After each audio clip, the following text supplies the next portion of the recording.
राजस्थान के हृदय में एक प्राचीन हवेली थी, जो अपने अंधेरे इतिहास के भार तले खंडहर बन चुकी थी। स्थानीय लोग हवेली की दुखद कहानी के बारे में फुसफुसाते थे और यात्रियों को विशेषकर रात के समय वहां जाने से मना करते थे। राज, जो इतिहास का शौकीन था, उसने इन कहानियों को सुना और वह हवेली की रहस्यपूर्णता से अनिवार्य रूप से आकर्षित हो गया। गांव वालों की चेतावनी को नजरअंदाज करते हुए उसने हवेली का अन्वेषण करने का निर्णय लिया। जैसे ही वह हवेली के पास पहुंचा, उसके रोंगटे खड़े हो गए। कभी भव्य संरचना अब एक अजीब सी चुप्पी में खड़ी थी। उसकी खिड़कियां खोखली आंखों की तरह उसे देख रही थीं। कड़कड़ाते गेट खोलते हुए राज ने आंगन में कदम रखा। हवा में सड़न की गंध थी और एकमात्र आवाज दूर से उल्लू के हूंटने की थी। वह मुख्य हॉल में प्रवेश किया, जहां दीवारों पर लंबे समय से मरे हुए रईसों की धुंधली चित्रकृतियां लगी थीं। उनकी आंखें उसकी हर हरकत का पीछा करती प्रतीत हो रही थीं। राज ने ग्रैंड सीढ़ियों पर चढ़ना शुरू किया, तभी उसे एक धीमी फुसफुसाहट सुनाई दी। वह रुका और ध्यान से सुनने लगा। फुसफुसाहट तेज हो गई। एक महिला की आवाज बार बार एक नाम दोहरा रही थी, अमृता। उस आवाज का पीछा करते हुए राज खुद को एक बड़े, मंद रोशनी वाले कमरे में पाया। कमरे के केंद्र में एक पुराना, अलंकृत दर्पण खड़ा था, धूल से ढका हुआ।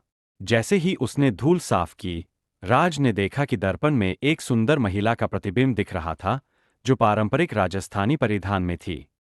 उसकी आंखें उदासी से भरी थीं। चौंककर वह मुड़ा, लेकिन कमरा खाली था। महिला का प्रतिबिंब दर्पण में बना रहा, उसे घूरता हुआ। आप कौन हैं? राज ने कांपती आवाज में पूछा। मैं अमृता हूं, प्रतिबिंब ने उत्तर दिया। उसकी आवाज कमरे में गूंज उठी। यह हवेली कभी मेरा घर थी। मुझे धोखा दिया गया और मेरे प्रियजन द्वारा हत्या कर दी गई। मेरी आत्मा यहां फंसी हुई है, न्याय की तलाश में। राज को सहानुभूति महसूस हुई। मैं आपकी कैसे मदद कर सकता हूं? मेरी डायरी ढूंढो, अमृता ने कहा। उसमें मेरी मुक्ति की कुंजी है। राज ने हवेली का अन्वेषण किया और अंततः एक दीवार में ढीली ईंट के पीछे छुपी डायरी खोज ली। जैसे ही उसने उसे खोला, उसने हवेली के काले रहस्यों का पर्दाफाश किया। धोखे, लालच और हत्या की कहानियां।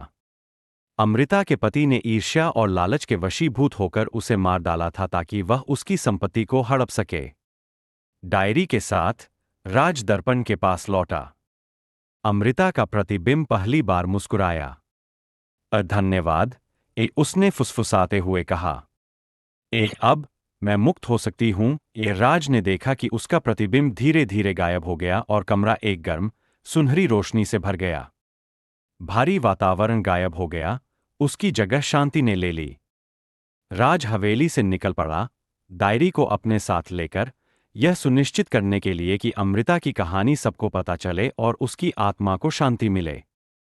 कुछ साल बाद भूतिया हवेली को बहाल किया गया और अमृता की कहानी स्थानीय किंवदंती बन गई। लोग अब उस स्थान से डरते नहीं थे, बल्कि उसे देखने और उस महिला को श्रद्धांजलि देने आते थे, जिसने अंततः न्याय और शांति पाई थी।